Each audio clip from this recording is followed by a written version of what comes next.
Warning. The following audio drama contains scenes of graphic depictions surrounding the medieval Black Death, which may disturb some listeners. Discretion is advised.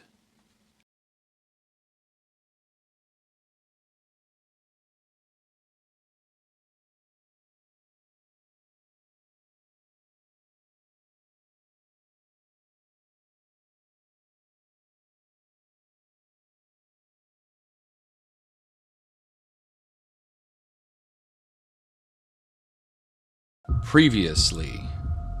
You know I must do this.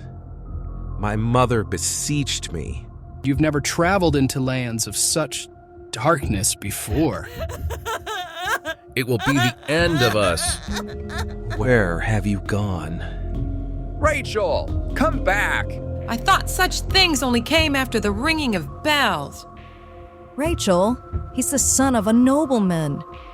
I know he can be a passionate man, but you cannot marry for love, my sweet daughter. So you would wish me to be miserable the whole of my life? Look out below.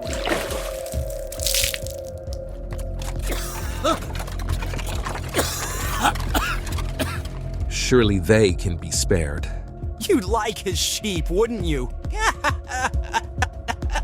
Looky here. Mercy! Get back up there, we say! Do not want your filth here. Drop our name.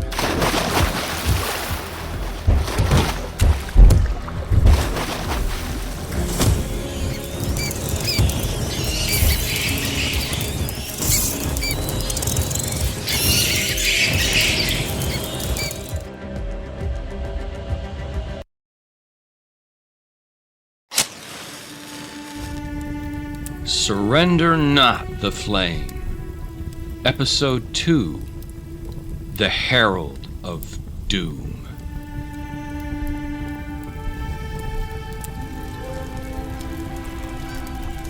Elouan's soul ached from the tragedy of watching so many bodies disappear into the sea. Then the great ship burned into oblivion. He knew even if the port watchman had approved their arrival, the fate of the crew had already been sealed. Moreover, they were now a possible omen of what was to come, as the answer he received from his internal query bore itself out with gruesome exactitude regarding this spectacle. As the flames grew higher, Elouan checked himself. The acrid smoke from the ship filtered in on the wind. Elouan turned to resume his destiny and hopefully get clear of the foul odor. Hail, fellow. Travel far to get here, I say. By heaven's good hands, I surely spy a bounty in this sack. I say we see what's inside it. Now, most people would tremble at this kind of intrusion, but Elouan remained strangely at ease. Giovanni pulled out the piece of torn leather. Oh. That old trinket here? Memory of a lost loved one? For as often you were denied a wooden doll with reddish hair, if that old piece of leather can free your soul from such shame, it is yours. What? William yanked a crystal from the sack. The small fragment dangled by a thin cord. A sunbeam pierced the stone and colored Elouan's face in a delightful prismatic rainbow. Oh, would you look at this? I think it's mine now. I wish for it to bring you many happy returns. Huh? Go ahead. What? In the next moment, Elouan pivoted, a half-second before Tivold would have shoved him aside. The movement seemed almost spooky, as if he had anticipated it. What else be in this bag? He dived in and picked out a small pouch closed at the top with a string. He split it open, finding only what appeared to be worthless herbs. He carefully sniffed them and scowled at the earthy aroma. Leave his things be, you muckspout. Giovanni shoved the torn leather back inside the pack, then grabbed the herb pouch and returned it. He reached for the crystal, but William resisted. Hey, no, you cock! Really, he can have it. Welcome to Villa de la Bay, the first port of a true civilized nation. To hell's hot blazes with the Italians. I'm Giovanni. That's William Tavold. Elouan. Where are you from? Northeast, where the sun caresses the mountains, brings warmth to the forests, and music to the raging rivers. I think he may be mad, Gio. Careful. You here on business? Finding my father. What's his name? What does he do? Maybe he's with one of the guilds. Of his profession, I really do not know. His name is Ranulph. Not a name I've heard before. I know everyone, believe me. You do not, you mumble crust. He may not be here, but I am aware of this path that will lead me to him. You don't even know your father's profession. What does he look like? Elouan considered the query. The only images he had were those that unfolded in his mind.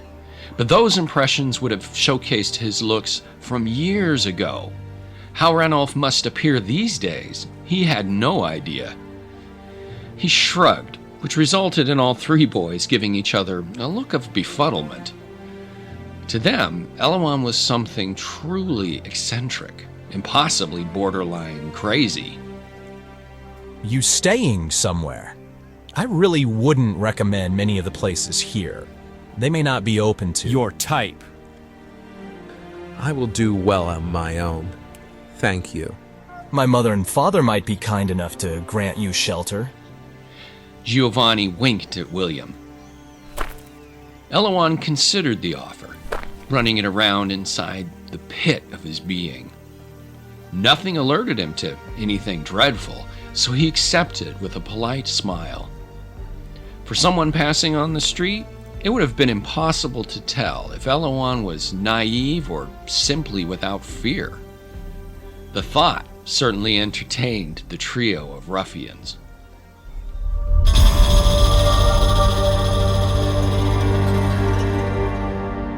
Giovanni's family lived in a cottage out in the farmland hills where Elouan had first seen the walled city.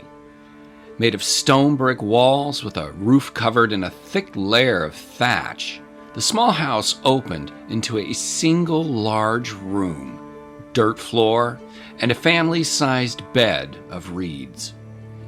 Along the back wall, a couple of pots dangled on a rack near an open fire meant for cooking, accompanied by a wooden bench top for food prep. Old barrels propped on end provided limited space for storing cups and flatware, next to a small table adorned with a white sheet for a modicum of decor. Everything had a fine layer of dust or soot. The smell of feces wafted through the main window, freshly provided by the chicken and swine kept just outside the entryway door. Elouan knew that Giovanni's presence in the city was about a desire to become something more than what these humble surroundings permitted.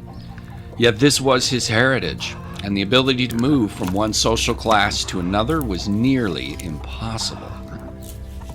Giovanni was the oldest of 5 children, which left him an even greater responsibility for carrying on the family's security in comparison to his younger siblings. After him came Fina, his 18-year-old sister with fiery green eyes and a mane of light brown hair. She was working over the fire to start the late afternoon meal when Giovanni slipped in with Elouan in tow. She immediately noted the Alpine Guardian's cleanliness and somewhat outdated attire, making him a bit of a puzzle. Nonetheless, she found the brightness in his eyes attractive and wanted to know more. It would have to wait, as she had to pressure her younger sister Letitia to hurry up with the food prep at the table. Hurry it up. Letitia was only 10 years of age, with a great wandering mind, prone easily to distraction, so it was always a chore to keep her focused. Meanwhile, Giovanni's younger brothers, Guillaume and Sanson, were busy playing a game in the darkest corner of the room, sitting on their knees. At age 12, Guillaume towered over Sanson, who at 8 was the youngest of all the children. Giovanni's father, Herald, came in shortly after Elouan's arrival, as it was unusual for Giovanni to come home with a stranger behind him. Indeed, Giovanni's mother, Emiria, was startled as well. He's looking for his absent father, but is without shelter. I thought we... Elouan's senses told him the family were of good nature, so he promptly dug into his sack of belongings to barter a payment if any lodgings were available. He paused momentarily at his snow boots, considering whether he may need them again if he were to return home. Something in the back of his mind told him not to bother with such a prediction, so he offered them to Emiria. They will warn you well in the hillside winter. Thank you, but no need. It isn't fair so cold here. Guillaume, please take care of the night soil at the door. All right.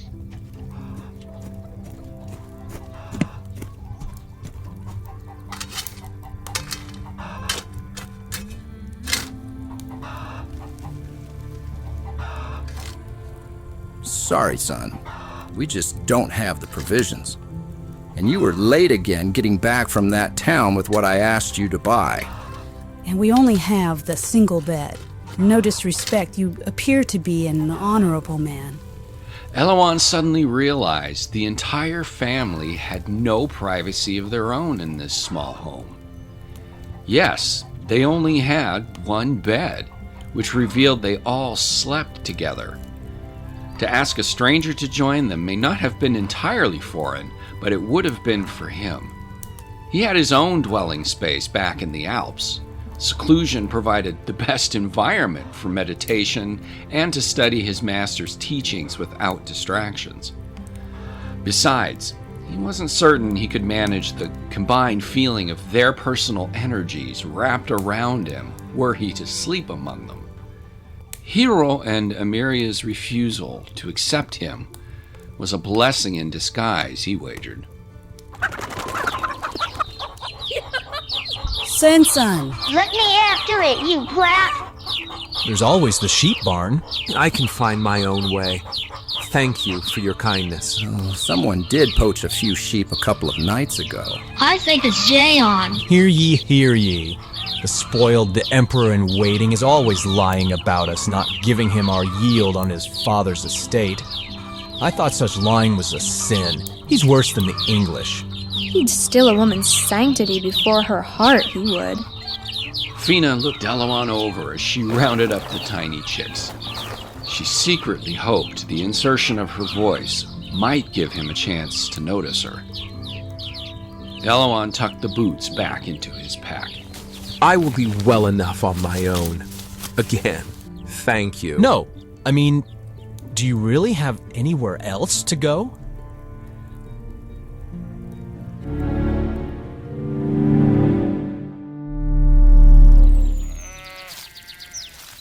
I am grateful for your parents' generosity in allowing me to stay. So tell me the truth. How did you know? About what? The doll. My father always took it away from me when I was little. Wanted me to grow up to be a real man, he said. Aren't wooden dolls common? You knew it had red hair.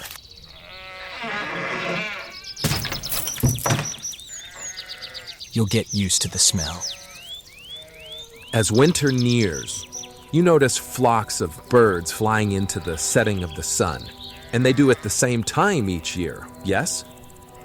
Yes. How do they tell time when they lack the ability to chart the longness of the shadows? When you discover that answer, then you will have mine. You're not normal, are you?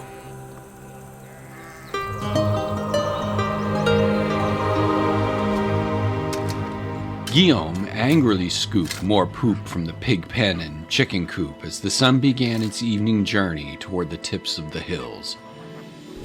Meanwhile, Giovanni took a moment to relax in a rickety chair. He peered up at the sky stretching over their small field that backed against an orchard of fruit trees. A flock of flying geese made him wonder about Elouan's riddle. Indeed, certain birds were only in the skies during certain times of the year. Everyone knew of their coming and going, but how did the fowl know when to leave and when to return? As Elouan mentioned, they didn't chart the length of shadows as people do, and they all did it together. Herd mentality was definitely a thing, which only added to the enigma. Then there was Elouan himself. At the moment, he stood in the middle of the field, inspecting a seed he had plucked from the freshly planted garden. He admired the nugget, kissed it with his gaze, smiling with what seemed like love. Fina emerged from the hovel, chopping a piece of day-old bread. She remained behind Giovanni and watched Elouan loving the seed. He held it like a treasure, she noted. Something so precious as to require a gentle touch. Strange fellow he seems to me, though not bad to look at. Think he'd handle a lady with such dignity? Giovanni craned his neck to look at her. He smirked as he could see the lust burst from her eyes. For a moment he thought he caught her swaying in imaginary passion. Suddenly, the geese erupted. All eyes went to Elouan as the birds dived in his direction. Fina and Giovanni assumed the worst, their faces frozen in momentary fear of the swarm. Instead, Elouan welcomed their arrival with a grin. One of the geese shifted its trajectory and extended its webbed feet to alight securely onto his outstretched forearm. Delighted, Elouan held out his other arm, and the second bird took perch. The others landed in a circle about his feet. Whoa. Sweet Jesus. Holy shite. Amiria and Herald rushed out of the hamlet. They halted in awe at seeing Elouan communing with the birds. Elouan laughed at the geese on his arms as if responding to an unspoken comment they had said. Then the birds alighted again into the sky and flew into the setting sun. The family remained speechless. Elouan noticed. He smiled their direction, nodded, then gently replanted the seed into the earth. With that, he returned to the barn. What manner of strangeness is he? Fina bit the corner of her lip, more curious than concerned.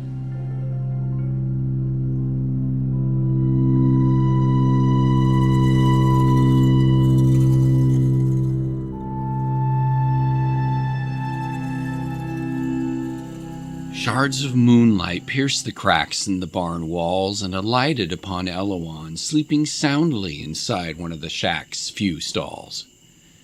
He slept sitting up on a soft mound of hay, his legs folded inward as if he were meditating. On either side of him, a pair of sheep were also fast asleep. For most of the night, the air passed through with a quiet solitude which allowed him to easily transition from waking consciousness into a passive relaxation.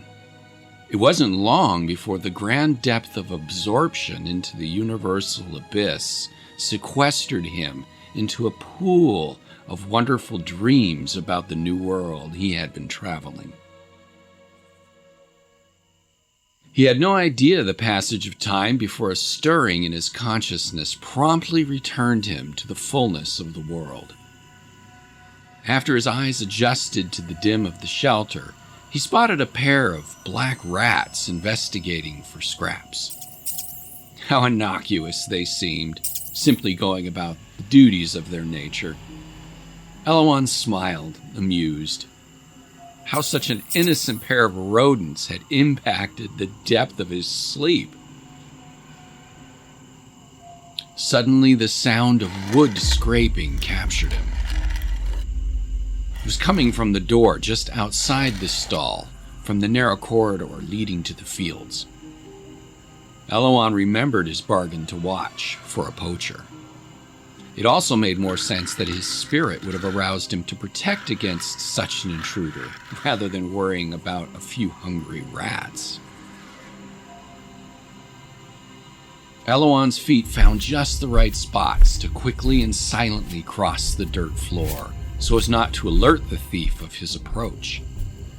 He hung close to the entry, about the width of a moonbeam. With his senses so sharp, he heard the fiend's breath just on the other side. Curious to see if he could detect more, Elouan placed his hand on the door panel and closed his eyes.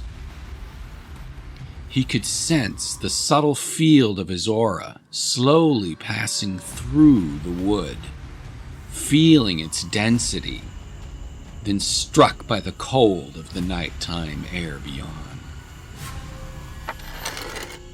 Before he could feel more, there was a plunk as the lock beam struck the ground. Still hoping to catch the intruder off guard, Elouan hurled the door open in a surprise attack. Unfortunately, the assailant was quicker, nimble, and appeared to forestall him. The fiend wasted no time in throwing him onto his back, then climbed atop him. When Elouan regained equilibrium, he was surprised to see Fina straddling him. She swiftly withdrew her chemise and gazed down on him with a devilish smile, her naked body swaying upon his pelvis in the glow of the moonlight. I can perch on you just like the bird. Better than the bird, I'd say. No. Oh, no. You are much too lovely a flower for me to suckle. Let me judge that. Elouan backed away, keeping her at arm's length. What if I were to tell you there are others more able than I to receive you? I'd call you a liar. No. Love is to be much more than the joining of the hips. A stallion does not mount a fawn. Fina stopped, baffled by his analogy. You enjoy music, yes?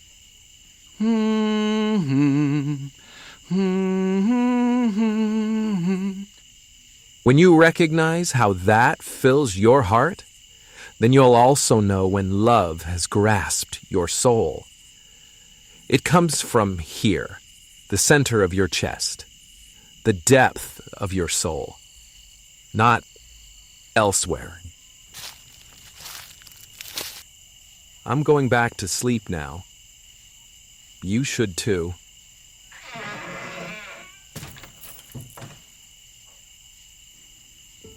Fina hesitated. This was crazy. What just happened? There simply was no explanation. It was unfathomable. Nonetheless, he was gone, and there wasn't a chance in changing things, at least in this moment. Still filled with perplexity, she slipped the chemise on and turned toward the darkened cottage. Her feet slipped through the dirt, stopping here and there as she looked back at the barn, trying in vain to understand. This had to be the greatest man of mystery she had ever encountered. How could he deny her? How could her carefully laid plan of leaving the house unnoticed and becoming a boon to such a stranger turn out to be a total failure? For another, it wasn't. Though Fina wasn't aware, a second pair of eyes had fallen upon her. Hidden behind the trunk of a fruit tree, Hero's thief had returned for another spoil, But when he arrived, he had witnessed more than he bargained for. He saw it all, the tussle, the glistening of her perfectly sculpted body upon him, the unbelievable refusal to take her when she was so brazenly willing to give herself up.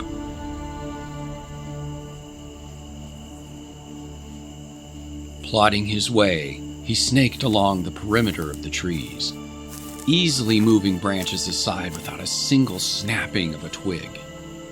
He timed his movement perfectly with the natural sounds of the night, masking his approach. In his mind, he was already ravishing her.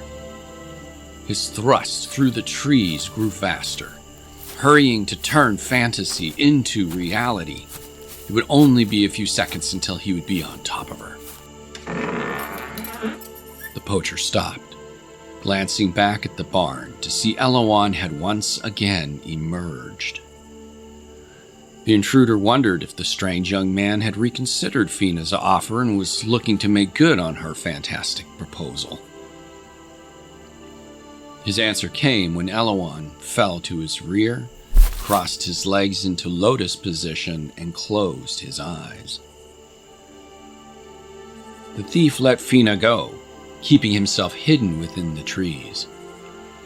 It appeared she hadn't heard Elouan return, so he paused, waiting, seeing her vanish safely inside. When he returned his gaze to this strange visitor, it was clear he wasn't sleeping, but also not awake. His eyes were closed and his body perfectly still. Or was that a slight smile on his lips? Indeed, relief flooded Elouan when he felt Fina return to the warmth of her home. But still, he also knew he wasn't the only one outside in the coolness of the night air.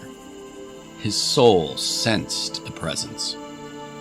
It was heavy, a weight that spoke to the nature of the intruder's intentions.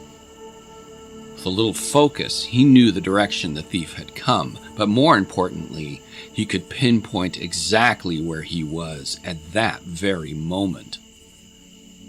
His examination of the man's energy also told him that if he were to engage in a confrontation, the intruder lacked the knowledge of a person's subtle anatomy and could easily be thrown. Realizing this, he was willing to gamble that the intruder knew it too, so he slowly, with purpose, turned his head, keeping his eyes closed, and stopped in the direction of where the intruder stooped. It freaked the thug. It was as if Elouan were looking directly at him through his closed eyelids. You are the devil. He looked about for a route to escape. A second later, he noticed Elouan gone. Still hidden by the trees, the intruder made a hasty retreat.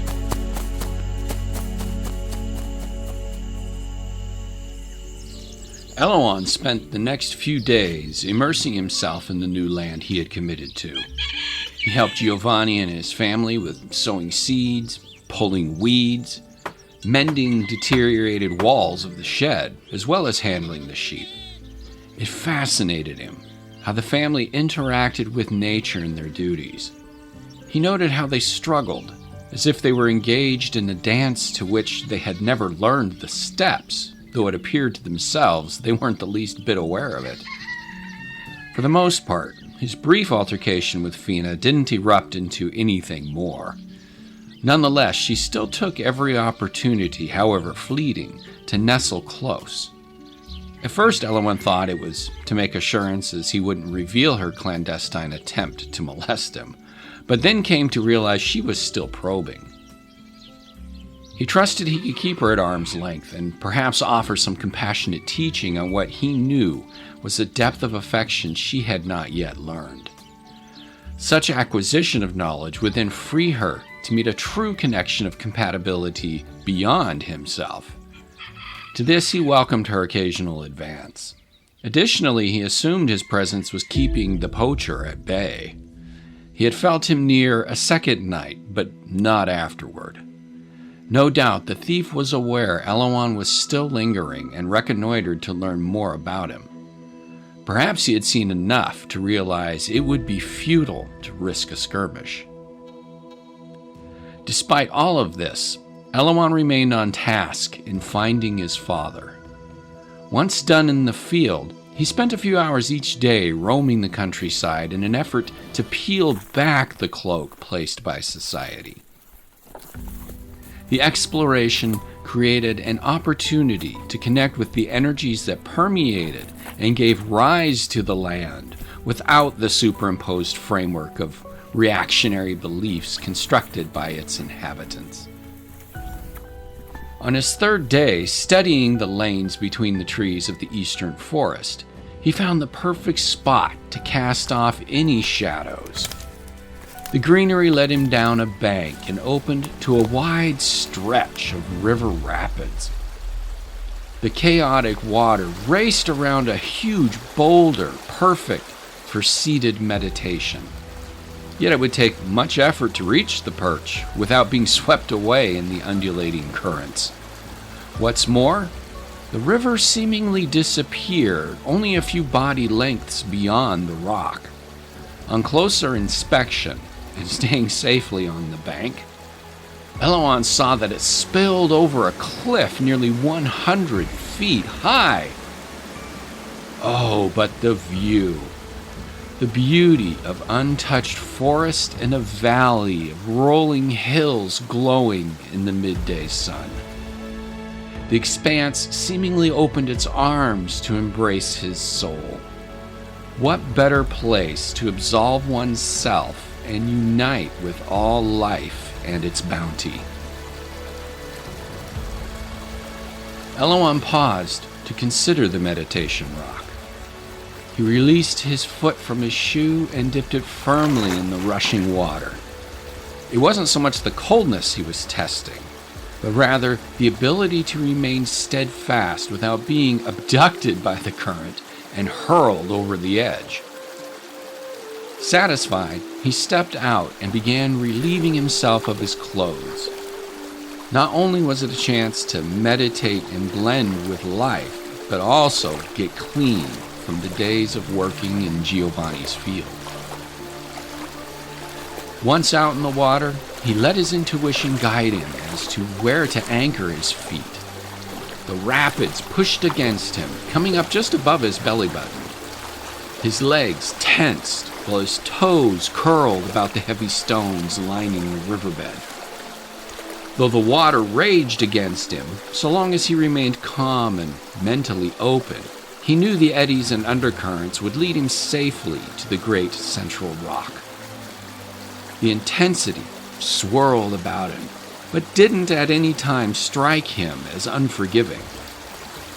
When only a breath away from the mighty boulder, Elouan grinned and dunked himself fully into the drink. He came back up completely refreshed, scrubbing his arms and torso with handfuls of sediment scooped from below. He knew the coarse grit would grab hold of any grime he had accumulated, while the rushing water would steal it away and paint him clean. It felt like being born again when he climbed out of the coolness of the rapids into the balm of the sun. The surface of the rock already radiated warmth as his rear took tender and he slid his legs into lotus position. For a moment, he marveled at all that spread before him. The beauty he knew was a kiss from the lips of eternity. Sadly, he could also feel it would not save the world from a thief already tearing at the clothes of the maiden.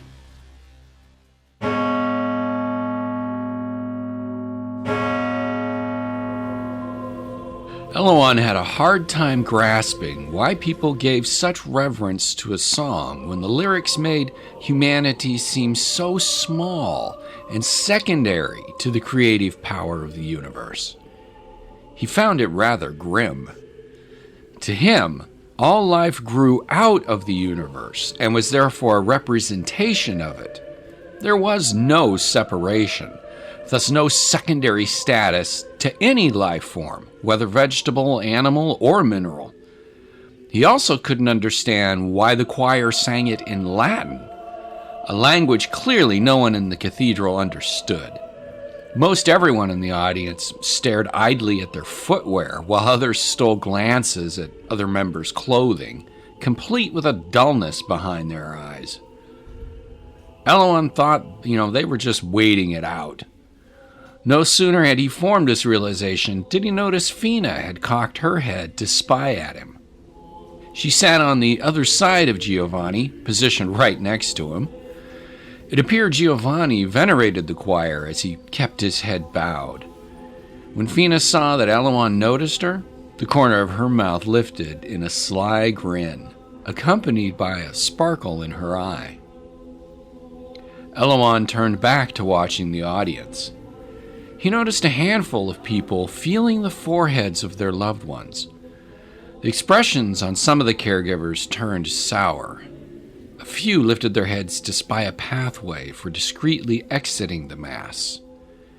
The fullness of the vocal ensemble masked the steps of the few that hastened to leave. Bishop Jean ascended the steps to the elevated pulpit high above the audience. He was middle-aged, wearing an alb tunic, silk cincture, and mitre hat. He looked out across the crowd, making sure all eyes had now found their focus upon him. So many dirty and ruddy faces revealed some kind of sickness spreading among the flock, but it was not uncommon to have outbreaks of illness throughout the year. He took hold of the pulpit's exquisitely carved railing and leaned forward, more as a means of expressing authority in the hopes it would inspire those members who needed a good dose of God's graces. Ever since the famine years ago that drove many to dine on the weeds of the fields and still perish, and the torrential rains these last 2 seasons lessening the yield, it seems our lands cannot keep up and our bellies struggle with hunger. But I assure you, for the righteous, all is not lost. God tells us man cannot live on bread alone. As God's most faithful and devoted flock, the Bible tells us we are to be the masters of the land. Elouan slowly sat up, caught by the bishop's homily. He found the notion of masters of the land a curious thing. As we give ourselves to the Lord's graces, we are, according to God's infallible word, to have dominion over the fish, the fowl, the cattle, and over every creeping thing that creepeth upon the earth. Elouan couldn't disagree more. He knew all things were interconnected and relied upon each other for the fullness of existence. Not one thing was greater or more important than any other. The leaf of a tree could not exist without the branch, the trunk, and the roots, and the tree itself could not exist without the nutrients in the soil, the water at its base, and the sunlight in the sky. Life was a vast, intricate web of balance and harmony. The only thing that upset such a chord was the notion of placing oneself outside of it, as it appeared the bishop was suggesting. What's worse was not only falsely extracting one's being from the tapestry, but also trying to exert power or control over it, without realizing what it was and how it operated.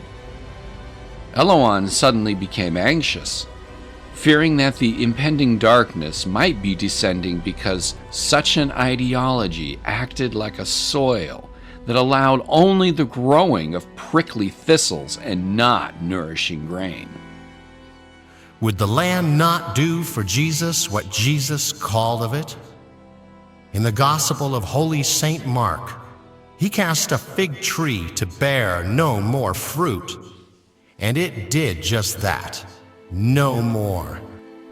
Elouan wondered why Bishop Jean didn't expand on why Jesus would have done such a thing to the poor tree. He understood it was a metaphor for being in control, but again, that didn't make sense when administered to a populace without proper context. This teaching, the crux of the homily, and the bishop's methodology was clearly different than that of Master Uric. It was darker, and in conjunction with the stanzas of the choir, quite melancholy. What's more, the actual source texts were spoken in a foreign language no one could understand, thus they were unable to truly grasp its overall message, as well as making it quite easy for a priest to obscure the truth and insert his own ideology without anyone in the audience being the wiser. It seemed contrary to the way he had been raised at Muin. Elouan cast a wandering eye over the crowd, wondering if everyone was accepting the sermon as a valid course of spiritual veracity. So if we give ourselves wholly to Christ, what can we not have and do? Elouan recognized the question as mistakenly declaring each person a non-entity that could only succeed through supplication, thus no one could know they were a part and parcel of eternity. And no one had any indication that they could dance with all life, follow yet also lead. This, he surmised, was another reason why Golda and Weimark were so distraught at his departure.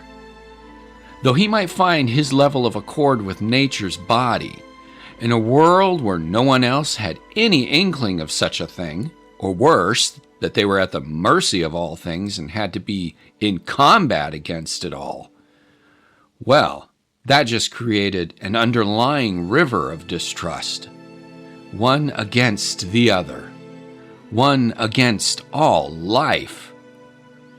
It would make it near impossible to navigate through the community on the way to finding his father. What's more, it placed everyone at grave disadvantage with the advance of illness already among them. Elouan worried that the thief had already arrived and could rely easily on a victim's blindness to launch an unprecedented killing spree.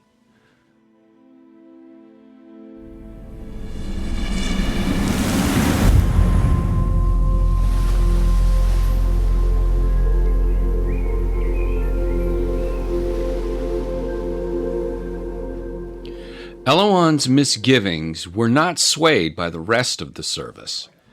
As he filed out of the cathedral at the conclusion, he spotted several more people in a languishing stupor. A few looked rather delirious, as family members took them by the arms and gently lowered them to sit on the church steps. Giovanni and his siblings were oblivious to it. They circled Elouan like birds freed from a cage. Young Letitia pulled at Fina's dress to annoy her. Fina swatted her as she marched to stay in step with Elouan. Fina, Letitia, onward with you. Go walk with Mother, Father, Guillaume, and Samson in the gardens. Oh, Gio. Take a tongue now. Letitia stuck her tongue out at him, then pulled Fina away. Fina made sure Elouan saw the glimmer in her eye as they sauntered off. Elouan also noticed a subtle flaunt in her step. She was definitely still pining for him. Rachel! I said I was sorry. Rachel! I will meet you later. Humphrey turned to gaze at the graveyard at the western end of the complex. The sight of the headstones transformed his heart to beleaguered sadness. Happy birthday, love. He glanced at the dirt beneath his feet, trying to shake the sullen feelings drowning his spirit, ignoring several parishioners as they left the forest of wood and stone markers to walk a good chunk of open grassland stretching from the back of the graveyard to the barrier of the great city wall. Giovanni saw a metaphorical shadow cross Elouan's face. He thought he caught a glimpse of it during Mass, especially when Elouan politely refused the Eucharist. He wondered if he was just parroting others of the congregation who also refused, claiming a blemish of extreme sinfulness, though Elouan made no such claim at the time. He also wondered if perhaps Elouan's strangeness spoke to a place where they didn't teach from the good book. You're not used to this sort of thing from where you come from, are you? When two people work to accomplish a task, does it not come easier if they cooperate with each other? Aye, you have a plan. Some way to help you find your father? If you want the bounty of the land, why not work with the earth instead of trying to subdue it? Two people must work together to raise the heavy stones of a building such as this, yet you do not ask the earth for its assistance in the making of your own survival. William intercepted them. Smiling radiantly, he kissed Elouan on the cheek and held up the crystal pendant, now wearing it about his neck. You like none of the beauty of this thing. I have had nothing but good luck since you gave it to me. I am truly pleased to hear that. Simone said yes to seeing me this afternoon near the lilies. Maybe this thing will bring me extra luck then, eh? Your luck will be better if you come from here, at your heart, in the depth of your soul. Speak from there, and it will be true. Oh, for absolute sure. Yes, I would dream of nothing else. You dream from your pants, fop doodle. I'd be a man of honor.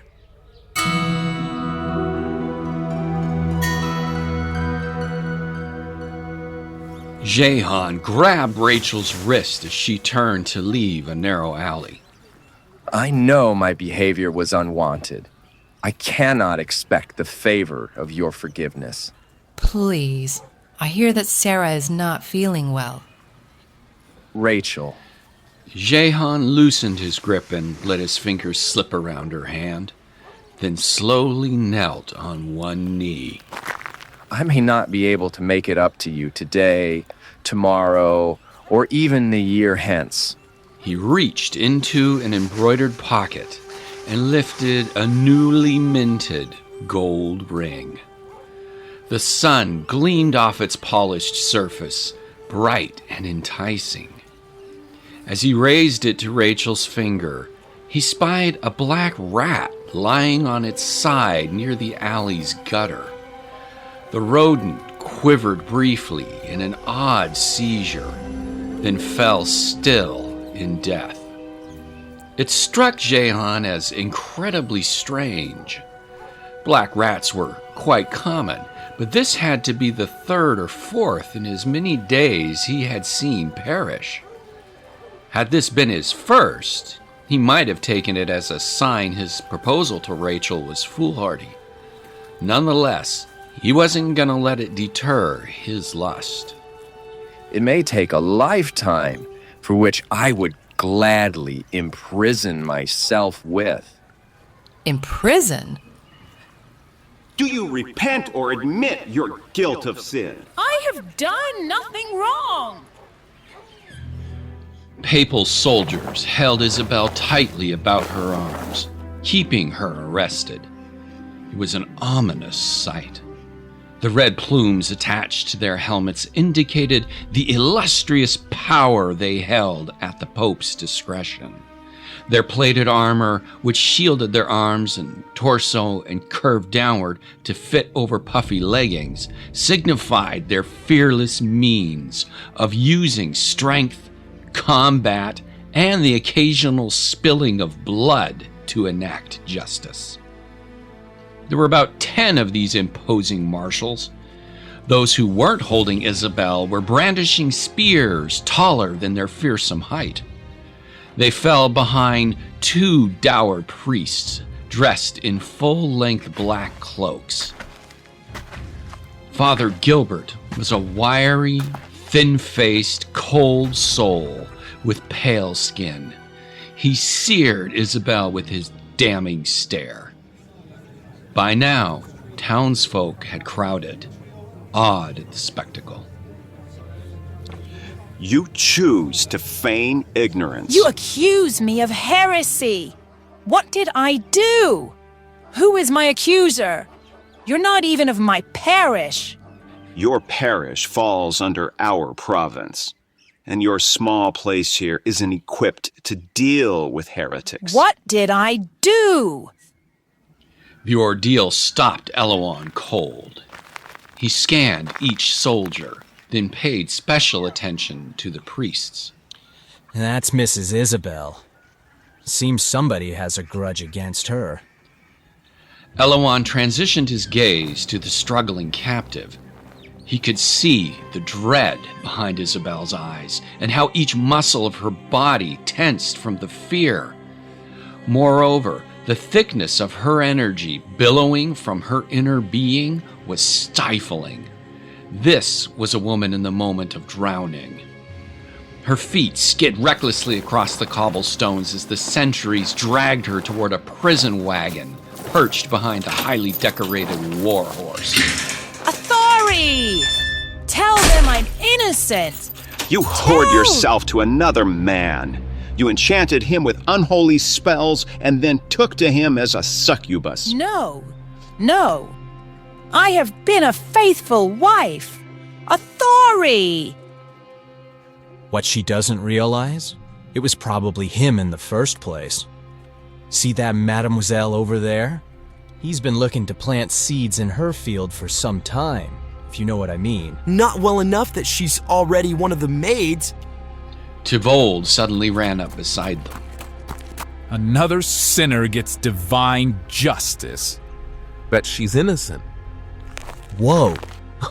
Are you daft? You cannot charge out there. Let him. I'd like to see this loiter sack stop them. I tell you I am innocent. God is my witness. Father Gilbert tossed holy water in her face, momentarily blinding her. How dare you blaspheme in light of the accusations? Start on your way. No! March! Father Jacques moved forward, slightly larger than Father Gilbert, with a fuller and more stout physique, color to his skin and sparkle to his eyes. He could at once disarm most citizenry while simultaneously offering the profundity of God's sacraments. He circled about the street to make sure all could hear his important announcement. We have also come by ordination of His Holiness Authority in Avignon to assist with the matters of your dead. A heavy weight descended over the faces in the crowd. Nothing meant more to the living than the deliverance of deceased loved ones from an afterlife of suffering and disgrace. Elouan took special interest and equally special concern. Based on all he'd seen so far, he couldn't fathom they would know the first thing about those who have transcended the flesh and moved into the world of spirit. His suspicions grew worse as he noticed Giovanni solemnly motion the cross over himself, and then William hiding the crystal back inside his shirt and guiltily reciting a whispered prayer. Tivold closed his eyes and prayed the most intense of all. I know that you are all worrying for loved ones that have died. You should be, for there is not one of us that is born without sin. No doubt your bishop at today's service reminded you of that. Everyone here knows that at this very moment, your relatives are suffering in purgatory for their shame. But fear not. His Holiness declares their salvation, but it does take time for him to speak every name to God, and time costs money. When a coin in the coffer rings, a soul in purgatory springs. Rachel, overhearing the announcement, looked sullen. I can give you what you want. For her. Jehan dumped a couple gold coins into Rachel's hand. Rachel knew she would owe him more than just money in return. The townsfolk shoved their wealth in the priest's faces. My husband murdered his brother. He was hanged last harvest. That would be 12 denier. Father Gilbert shall record his name. Yes, here, here. Give your payment to Father Jacques. Here! My sister bedded 3 priests. 2. Giovanni gently shoved Tavold. Be well over 1,000 when they finally get to you. I'd be dropping night soil on your coffin before then. Elouan marched into the street, too quick for Giovanni to stop him. Oh, Christ. He crossed himself. William held up his crystal. Should have given him this back. Rachel pushed through the crowd and dropped the coins into Jacques' hand. 'Tis for my mother.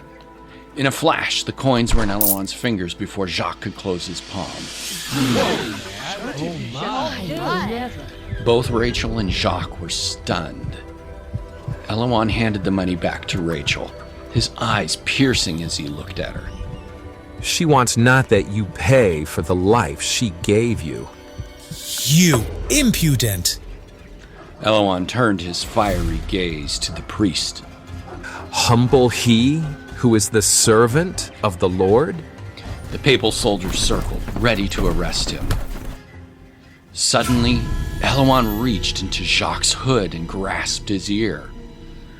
The move was so surprising, Jacques stood frozen in astonishment. The papal soldiers thrusted their swords, but stopped short of impaling him.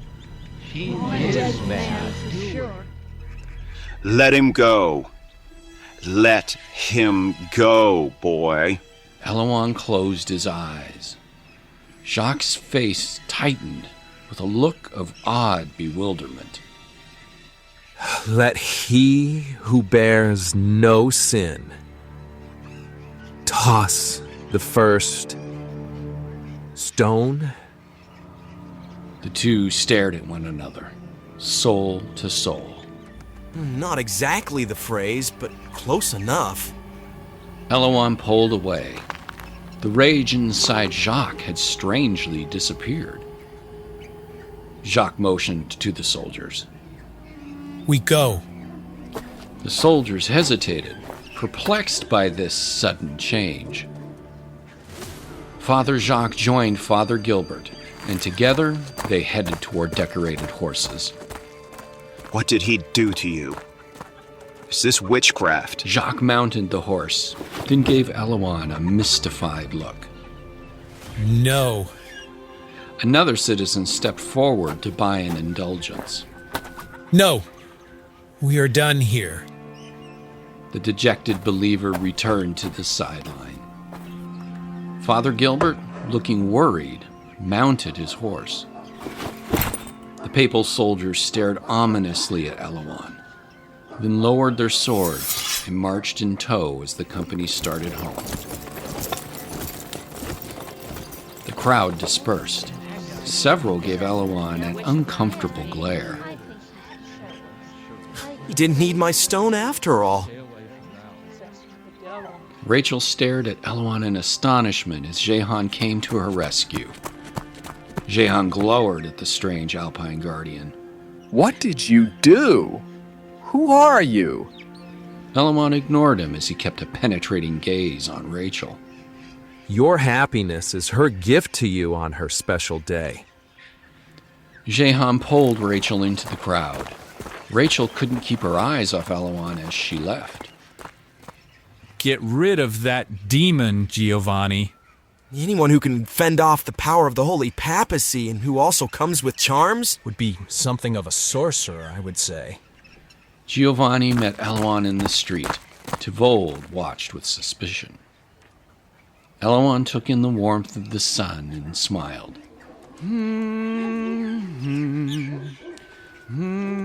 Well, you provide quite the entertainment. It is only entertaining to those who can see themselves as remaining free. Elouan's countenance suddenly darkened. With urgency, he pushed past Giovanni. I will be back. Where are you going? Stay here. Elouan hurried his pace. It was clear he knew what he was about to encounter and didn't like it. He crossed around several tenements. In the course, he spotted a number of dead rats along the route. He followed the street canal as it led him to the port docks.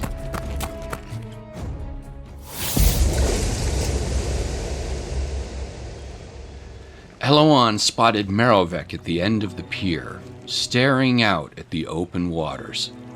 A few people approached the guard, then suddenly fled. Get away from him. Merovec collapsed to his knees, overcome with delirium.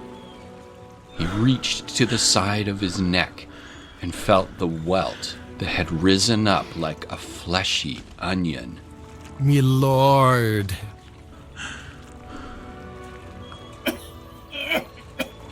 He collapsed on his face. Elouan swiftly arrived and turned him over. Black blood oozed from the watchman's lips. Forgive. Elouan remained wide-eyed as the sentry expired in his arms. He pulled Merovec's collar, exposing the ugly bubo. Elouan's forlorn face stared down from the pier as Merovec's body descended beneath the waves of the sea. He had heavied the corpse enough so that it would be sure to reach the sea floor and not pose a danger for further contamination. But nonetheless, he could not deny that what had devastated the lands of the Far East had now made its way here. Golda and Weimark's warning, like a prophecy, was moving toward fulfillment. But what he didn't like, and what he couldn't know, was his own death or survival, the success or failure of his mission. He wondered, would he simply become one of the countless dead, soon to be left out in the open due to a sudden shortage of available burial ground?